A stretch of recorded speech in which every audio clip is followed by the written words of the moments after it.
Assalomu alaykum aziz do'stlar. Biz bugungi darsimizda sizlar bilan kompyuterni o'rganish bo'yicha birinchi darsimizni ko'rib chiqamiz va ushbu darsimizda biz sizlar bilan kompyuterni, ya'ni Windows 10 ga ilk qadamlarni ko'rib chiqamiz. Bo'lmasa biz boshladik.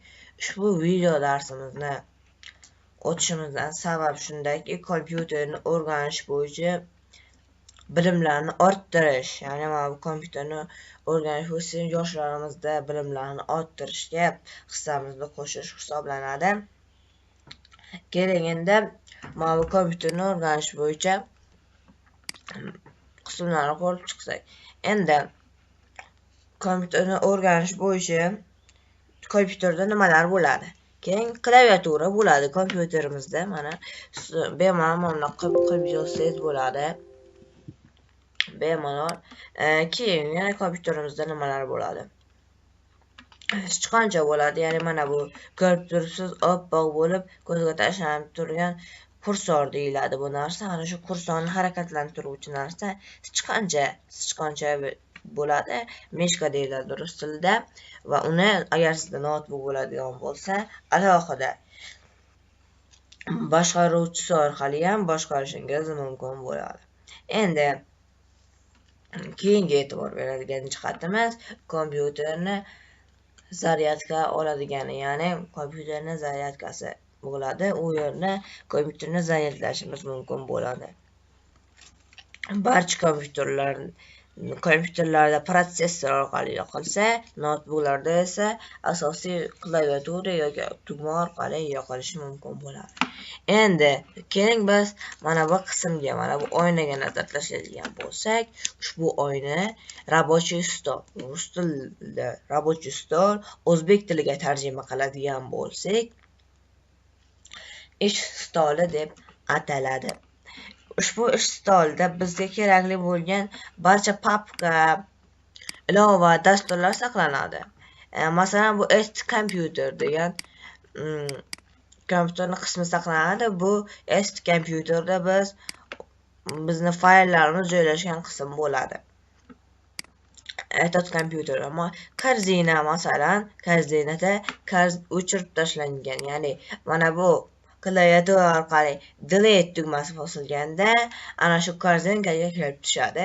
Keling, hozir men misol bilan ko'rsatadigan bo'lsam, mana buni o'chirib tashlashni belgiladim. Hozir klaviatura orqali ko'rsatib o'taman. Mana bu klaviaturada del deb turadi ba'zi klaviaturalar, ba'zi klaviaturada delete deb turadi. Hozir men buni kattalashtiraman.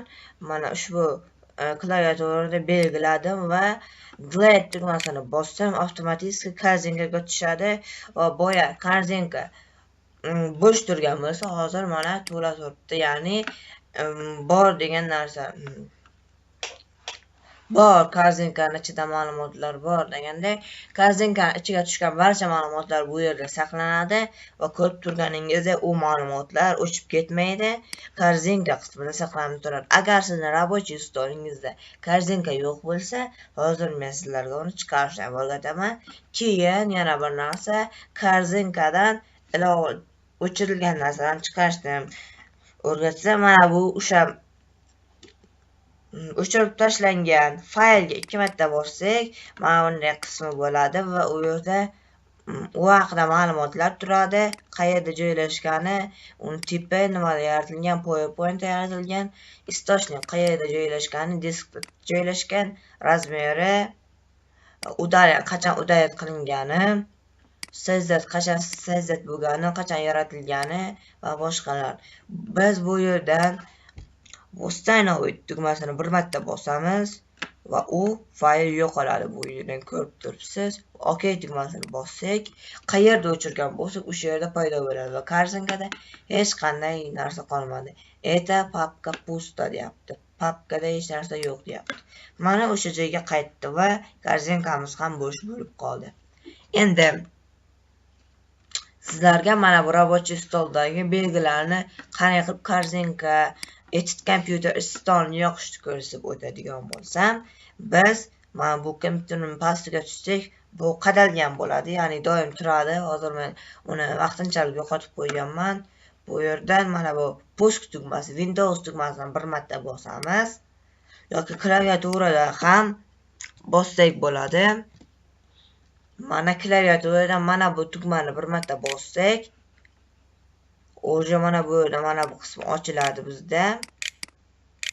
Mana ko'rib turibsiz, ochildi. Endi biz bu yerdan mana bu qismini ko'ryapsiz. Mana bu parlamentlar qismi yoki bu yerdan pastroqqa eng pastiga tushsak ham bu yerda bo'ladi. Teparoqqa chiqamiz. Mana parlament qismi bo'ladi. Xohlasak bu yerdan, xohlasak bu yerdan kiramiz. Yoki eslatib o'tish joizki, klaviatura orqali ko'rsatadigan bo'lsam, mana bu klaviaturada mana bu Windows push tugmasi va I tugmasini bossak ham parlamentlar qismiga avtomatik tarzda kiradi. Endi bu yerdan kirganimizdan so'ng personalizatsiya qismiga o'tamiz. Bu qismida juda ham ko'p turdagi personalizatsiya, ya'ni kompyuterning fonlari, ranglari, shularni ko'rib o'tishingiz mumkin. Mana bir ko'rsatib o'taman. Temalari hammasi shu yerda bo'ladi. Va biz mana bu tema qismiga o'tamiz. Tema qismidan parlamenti значков рабочего стола qismini bir marta bosamiz. Endi bosganimizdan so'ng mana bunday oyna ochiladi.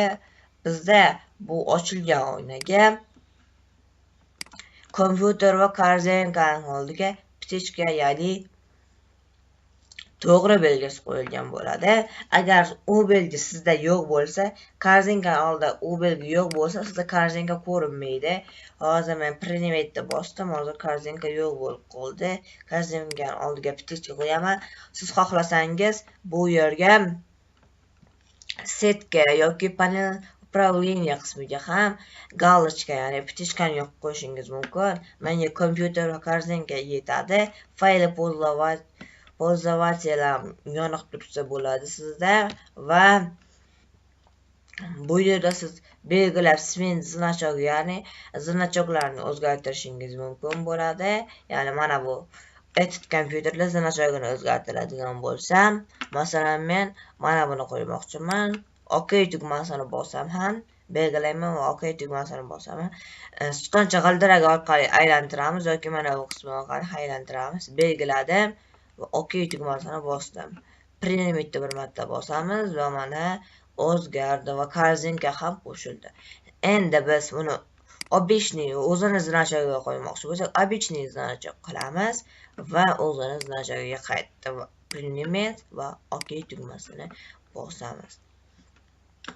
Endi keyingi o'rganadigan jihatlarimiz shundaki, biz fayllarni tartiblashni ko'rib chiqamiz. Fayllarni tartiblash, fayllarni oddiy va bu tarzda tartiblashimiz mumkin. Keling, fayllar sizda faqat ana shunday ketma-ketlikda, ya'ni bu yerga o'tmasligi mumkin. Ana shunday faqat ketma-ketlikda tursa, biz sichqonchani o'ng tugmasini bir marta bosamiz va bu yerda ko'p menyular ochiladi. Hozir bitta-bitta tushuntirib chiqaman.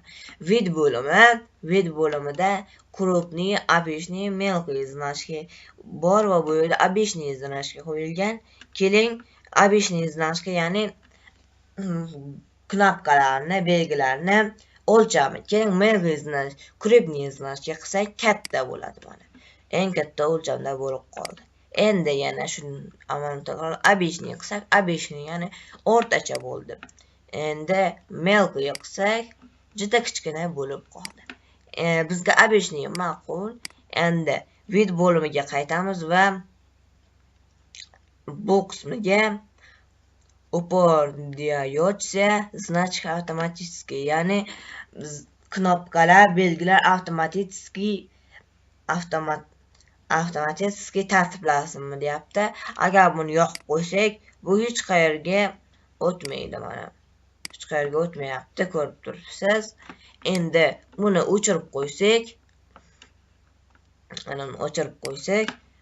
xohlagan joyimizga o'tkazsak bo'ladi. Keyin mana bu qismi Vironya значка по сетку. Setkada har bir znachka, ya'ni har bir knopka setkaga joylashsinmi deyapti. Agar buni yoqib o'chirib qo'ysak, setkaga joylashmaydi. Biz masalan mana bu yerga ham har bittasini qo'yishimiz mumkin bo'ladi. Mana ko'rib turibsiz. Xuddi shuni ham qo'yishimiz mumkin bo'ladi. O'chirib qo'ysak agar mana xohlagan joyimizga qo'yapmiz. Boya esa setkada mana bu yerga ham qo'ysak bo'ladi. Mana tartibsiz bo'lyapti. Agar biz buni yoqib qo'ysak, mana ko'rib turibsiz, ha chiroyli turibdi. Ya'ni orasida masofalar bir xil bo'ladi. Orasidagi masofalar bir xil bo'lib turibdi.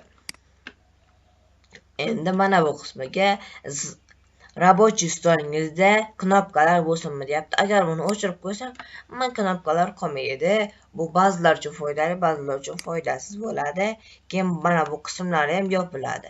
Keyin buni yoqib qo'ysak, znachkalar o'z avtomatik tarzda paydo bo'lishni boshlaydi. Endi bu fayllarni joyini o'zgartirish uchun biz buni sichqonchani chap tugmasini bosib turgan holda siljitsak, o'zi fayllarni joylashuv qismi o'zgaradi. Tortib o'tkazsak, mana o'zgardi. Mana o'sha fayl qaysi faylni o'zgartirmoqchi bo'lsak tanlaymiz. Sichqonchani chap tugmasini bosib turib, uni o'rnini o'zgartiramiz. Ya'ni sichqonchani qanlatsak, o'sha joyga olib boramiz va sichqonchani qo'yib yuborib yuboramiz. Yana xuddi shu amallarni takrorlaymiz. Eslatib o'taman, рабочий stolingizda doim fayllar tartiblanib turgani yaxshi, ya'ni bu yerda o'zini fayllari va bu yerda papkalar bo'lib turgani yaxshi deb o'ylayman. Shu bilan bugungi darsimiz yakunlandi. Aziz o'quvchilar, keyingi darslarimizda ko'rishguncha xayr deb qolamiz. Sizlar bilan kompyuter sirlari kanali va Nozimjon Sheraliyev bo'ldim. Xayr, sog' va salomat bo'ling.